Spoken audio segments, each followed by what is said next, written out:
Hello students, welcome to ஃபர்கர் academy. நான் பாலா பேசுகிறேன். நம்ம வந்து எல்சிஎம் ஹெச்சிஎஃப்ல வந்து ஒரு 120 கணக்குகள் வந்து பார்த்துட்டோம். அதோட வந்து எல்சிஎம் ஹெச்சிஎஃப் டாபிக் அப்படிங்கிறதும் முடிஞ்சு. ஓகேவா? இன்னைக்கு உள்ள வீடியோவில் வந்து பார்த்தீங்கன்னா எல்சிஎம் ஹெச்சிஎஃப்ல உள்ள அந்த இம்பார்ட்டன்ட் ஃபார்முலாஸ் இருக்குல்ல, அதை மட்டும் நான் சொல்லித்தரேன். இதை வந்து நோட் பண்ணி வச்சுக்கோங்க. உங்களோட எக்ஸாம் ப்ரிப்பரேஷனுக்கு ரொம்ப யூஸ்ஃபுல்லாக இருக்கும். அந்த 120 கணக்குகளோட வீடியோ வந்து கீழே டிஸ்கிரிப்ஷனில் கொடுக்குறேன். 7 வீடியோ வந்து போட்டிருக்கு. அந்த 7 வீடியோ வந்து பார்த்துட்டு நோட் பண்ணி வச்சுக்கோங்க. முடிஞ்சு, அவ்வளோதான். நான் அதில் புக்கில் உள்ள கணக்குகள், ப்ரீவியஸ் இயர் கொஸ்டின் கணக்குகள் எல்லா மாடலும் வந்து கவர் பண்ணியிருக்கேன். இதை பார்த்தீங்கன்னா நீங்கள் எல்சிஎம் ஹெச்சிஎஃப்ல ஒரு கொஸ்டினோ 2 கொஸ்டின் கேட்பாங்க. கண்டிப்பாக அந்த 1 or 2 கொஸ்டினுக்கு நம்மளுக்கு ஆன்சர் வந்து நிச்சயம் வந்து பண்ண முடியும். ஓகே, இந்த வீடியோவை பார்ப்பதுக்கு முன்னாடி டெஸ்ட் பேட்ச் எப்பன்ட்டு நிறைய பேர் வந்து கேட்டிருந்தீங்க. டெஸ்ட் பேட்ச் வந்து February 9, அதாவது நாளைக்கு ஈவினிங் வந்து 7 மணிக்கு வந்து நான் டெஸ்ட் பேட்ச் அனௌன்ஸ்மெண்ட் பண்ணுறேன். அந்த பேட்ச் அனௌன்ஸ்மெண்ட்டை பார்த்துட்டு நீங்கள் ஜாயின் பண்ணிக்கோங்க. அதில் பார்த்தீங்கன்னா டெஸ்ட்டும் இருக்கும், வீடியோ கிளாஸஸும் இருக்கிறது மாதிரி தான் வந்து பிளான் பண்ணியிருக்கு. ஸோ பார்த்துட்டு விருப்பம் உள்ளவர்கள்லேருந்து ஜாயின் பண்ணிக்கோங்க. ஃபீஸ் வந்து 1000 ரூபீ வந்து இருக்கும். எக்ஸாம் குரூப் 4 எக்ஸாம் முடியுது வரைக்கும் ஒரே பேமெண்ட்டு 1000 ரூபீ வந்து இருக்கும். ஓகே, இப்போ இன்னைக்குள்ள வீடியோ பார்ப்போம். எல்சிஎம் அண்ட் ஹெச்சிஎஃப்கான ஃபார்முலாஸ். ஓகேவா? ஃபர்ஸ்ட் ஃபார்முலா என்னது? இரு எண்களின் பெருக்கல் பலன் is equal to LCM into HCF. இது வந்து ரொம்ப முக்கியமான ஒரு ஃபார்முலா, நோட் பண்ணி வச்சுக்கோங்க. இதை வந்து நம்ம மேக்சிமம் எப்படி எழுதுவோம்னு பார்த்தீங்கன்னா, இரு எண்களின் பெருக்கல் பலன் XYன்னு வச்சு எழுதிடுவோம். எழுதிட்டு எல்சிஎம் இன்ட்டு ஹெச்சிஎஃப் இப்படி தான் வந்து நம்ம சம் சொல்லும் போது சொல்லி கொடுத்துருப்போம். அதனால நீங்கள் இப்படி எழுதி வச்சுக்கிட்டாலும் சரி, இரு எண்களின் பெருக்கல் பலன் is equal to LCM into HCF எழுதி வச்சுக்கிட்டாலும் சரி. இதில் வந்து பார்த்தீங்கன்னா எக்ஸ் அப்படிங்கிறது முதல் எண், ஒய் அப்படிங்கிறது இரண்டாம் எண். அப்போ முதல் எண் இன்ட்டு இரண்டாம் எண் இன்ட்டு ஈக்குவல் டு வந்து பார்த்தீங்கன்னா எல்சிஎம் இன்ட்டு ஹெச்சிஎஃப். கான்செப்ட் புரிஞ்சுக்கிட்டா போதுமானது. இதுல இருந்து நிறைய கணக்குகள் வந்து எப்போ கேட்பாங்க. அடுத்தது வந்து பார்த்தீங்கன்னா பின்னங்கள். ஓகேவா? பின்னங்கள்னு உங்களுக்கு தெரியும்ல. இப்போ 2/3, 3/4, 4/5, 5/6ன்னு இருக்குன்னு நினச்சிக்கோங்களேன். இப்போ இப்படி ஒரு பின்னம் கொடுத்துட்டு இதோட எல்சிஎம் கேட்குறாங்கன்னு நினச்சிக்கோங்களேன். எல்சிஎம் கேட்டால் ஃபர்ஸ்ட் மேலே எல்சிஎம் வந்துடும். LCM of numerator. நியூமரேட்டர்னா தமிழில் தொகுதி, டினாமினேட்டர்னா தமிழில் பகுதி. ஓகேவா? அப்போ எல்சிஎம் கேட்குறாங்கன்னா எல்சிஎம் ஆஃப் நியூமரேட்டர் தொகுதி வந்துடும். கீழே divided by HCF of denominator. அதே ஹெச்சிஎஃப் கேட்குறாங்கன்னு வச்சுக்கோங்களேன், இங்கே ஹெச்சிஎஃப் வந்துடும். ஓகேவா? இது ரொம்ப இதெல்லாம் மனப்பாடம் பண்ண வேண்டியது தான். எல்சிஎம் கேட்டால் ஃபர்ஸ்ட் எல்சிஎம் வந்துடும். தொகுதி பகுதிங்கிறது இதுதான். இப்போ இதில் இதுதானே தொகுதி, இது பகுதி, இது தொகுதி, இது பகுதி. அப்போ தொகுதி பகுதியில் நம்மளுக்கு பிரச்சனை இல்லை. எல்சிஎம் வந்தால் எல்சிஎம், ஹெச்சிஎஃப் வந்தால் ஹெச்சிஎஃப். அவ்வளோதான். அதை மட்டும் ஞாபகம் வச்சுக்கோங்க, போதுமானது. இது வந்து ஒரு முக்கியமான ஃபார்முலா. அடுத்தது ஓகே, n எண்களின் பெருக்கல் பலன் is equal to HCF power. ஓகேவா? இது பவர்ல இருக்கு. HCF power n-1 into LCM. இது வந்து ஒரு கணக்கு உண்டு. 3 எண்களின் பெருக்கல் பலன் அப்படின்ட்டு கொடுத்து டிஎன்பிசியில் வந்து கேட்டிருந்தாங்க. அதில் மேக்சிமம் எல்லாரும் வந்து பார்த்தீங்கன்னா நம்ம இரு எண்களின் பெருக்கல் பலன் ஃபார்முலா இருக்குல்ல, இரு எண்களின் பெருக்கல் பலன் is equal to LCM into HCF அப்படின்ட்டு இருக்குல்ல, இந்த ஃபார்முலாவை போட்டு தான் ஆன்சர் எடுத்தோம். ஆனால் அந்த ஆன்சரும் ஆப்ஷனில் இருந்துச்சு. நமக்கு இந்த ஃபார்முலா தெரியாதனால அந்த கேள்வி தப்பாக்கிட்டு 3 எண்களின் அப்படின்னு கேட்கும்போது ஃபார்முலா வந்து இப்படி தான் வரும். இதில் என்னன்ட்டு இருக்கா, இதில் வந்து 3 நம்பர் கொடுத்தாலும் சரி, 4 நம்பர் கொடுத்தாலும் சரி, எத்தனை நம்பர் கொடுத்தாலும் சரி, அந்த எண்ணை போட்டணும். இப்போ இல்லை, நம்ம உதாரணத்திற்கு 3ன்னு வச்சுக்கிடுவோமே. இப்போ 3வது நம்பர் 3 எண்களின் பெருக்கல் பலன் அப்படின்னு கொடுத்துட்டாங்கன்னா ஹெச்சிஎஃப் வந்து எப்படி வரும்? ஹெச்சிஎஃப் பவரில் வந்து 3 - 1ன்னா வந்து எவ்வளவு? 2ன்னு வரும். அப்போ ஹெச்சிஎஃப் வந்து ஹெச்சிஎஃப் ஸ்கொயர் பண்ணணும். இப்போ உதாரணத்துக்கு ஹெச்சிஎஃபோட வேல்யூ 5ன்னு கொடுத்துருந்தாங்கன்னா 5 ஸ்கொயர். அப்போ 5 ஸ்கொயர்னா 25 அப்படின்ட்டு வரும். ஓகேவா? அவ்வளோதான். ஸோ இந்த ஃபார்முலா ரொம்ப முக்கியம். இதை நல்லா வந்து பார்த்து வச்சுக்கோங்க. அடுத்த விகிதத்தில் கொடுக்குறாங்க. ஓகேவா? இப்போ உதாரணத்திற்கு விகிதம் வந்து பார்த்தீங்கன்னா 5:6 அப்படிங்கிறது விகிதத்தோடைய விகிதம் கொடுத்து இதோட ஹெச்சிஎஃப் வந்து பார்த்தீங்கன்னா 10ன்னு கொடுத்துருக்காங்க. அதோட எல்சிஎம் வந்து என்னன்னு கேட்குறாங்கன்னு வச்சுக்கோங்களேன். இந்த கணக்கு எப்படி செய்யணும்னு பார்த்தீங்கன்னா, LCM is equal to product of ratio. Product of ரேஷியோனா இந்த 2 ரேஷியோவை மல்டிப்ளை பண்ணணும். ப்ராடக்ட்னா வந்து என்னதுன்னா பெருக்கல்னு அர்த்தம். ஓகேவா? மல்டிப்ளை வந்து பண்ணணும். ஓகே, அப்போ ப்ராடக்ட் ஆஃப் ரேஷியோனா இந்த 2 ரேஷியோ மல்டிப்ளை பண்ணணும். அப்போ 2ஐயும் மல்டிப்ளை பண்ணால் எவ்வளவு? 30. ஓகேவா? 2 ரேஷியோ மல்டிப்ளை பண்ணால் 30. அது கூட இது கொடுத்துருக்கூடிய ஹெச்சிஎஃப் வந்து மல்டிப்ளை பண்ணணும். இப்போ இதான ஹெச்சிஎஃப். அப்போ இதை மல்டிப்ளை பண்ண என்ன வரும்? 300. ஸோ இந்த கணக்கோடைய ஆன்சர் வந்து என்னது? 300 அப்படின்ட்டு வரும். இதுவே இப்போ மாற்றி கேட்குறாங்க, ஹெச்சிஎஃப் கொடுத்துட்டாங்க, ஹெச்சிஎஃப் மட்டும் இங்கிட்ட வச்சுட்டு இந்த ப்ராடக்ட் ஆஃப் எல்சிஎம் இங்கே வந்துட்டா அவ்வளோதான்.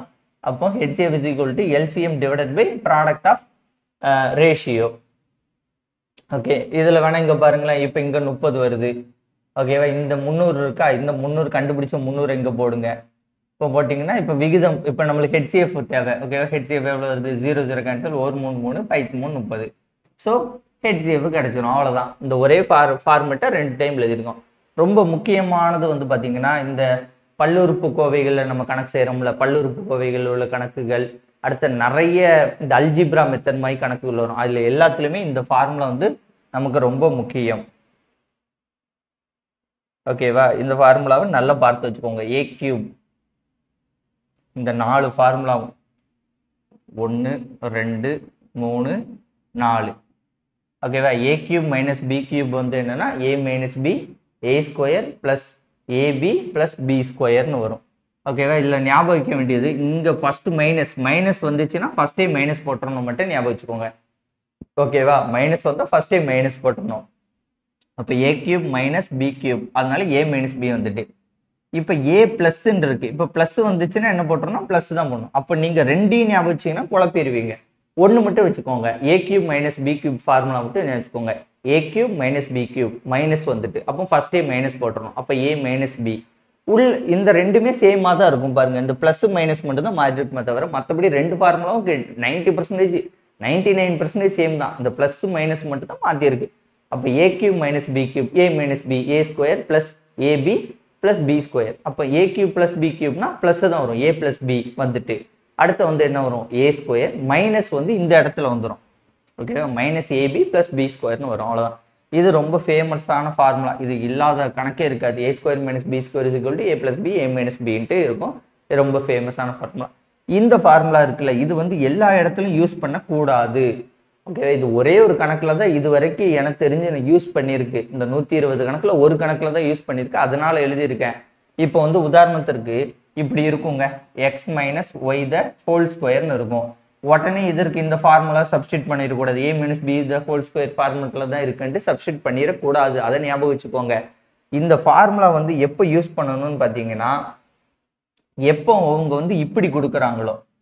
ஓகேவா, உதாரணத்திற்கு இப்படி கொடுக்குறாங்க, இது எக்ஸ்னே நம்ம எழுதுவோம். ஓகேவா, x square minus 2xy plus y ஸ்கொயர்னு நம்மளுக்கு ஒரு கொடுத்துருக்காங்க கேள்வியில்.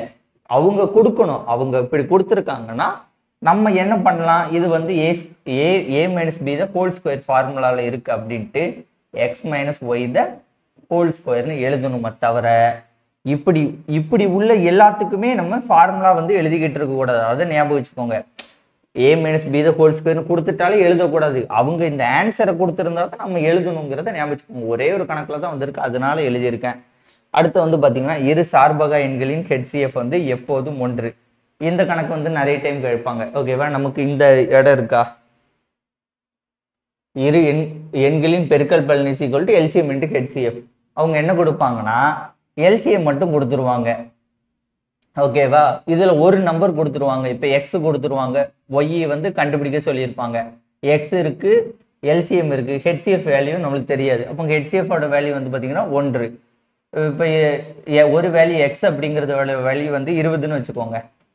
அப்போ நமக்கு இந்த ஹெச்சிஎஃபோட வேல்யூ வந்து தெரிஞ்சாதான் நமக்கு ஆன்சர் வந்து சிம்பிளாக இருக்கும். இப்போ 20, இப்போ இது 1, அப்போ இந்த 0 0 கேன்சலு, அப்போ 2 மட்டும் இருக்கும். அப்போ இந்த ஒய்யை மட்டும் இங்கே வச்சுட்டு இது இங்கே கொண்டு வந்தாலும் என்ன வரும், 2 தான் வரும். அப்போ இது ஆன்சர் ஈஸியாக வந்துட்டா. ஓகேவா, அப்போ இந்த ஃபார்முலாங்கிறது ரொம்ப முக்கியமானது. என்னது, இரு சார்பக எண்களின் ஹெச்சிஎஃப்ங்கிறது 1. அடுத்தது இந்த ஒரு இதை வந்து பார்த்து வச்சுக்கோங்க. இது கணக்கு ஹெச்சிஎஃபாக தெரில, எல்சிஎம்மாக தெரில, என்ன பண்ணணும்னு தெரிலன்னா சிம்பிளானது.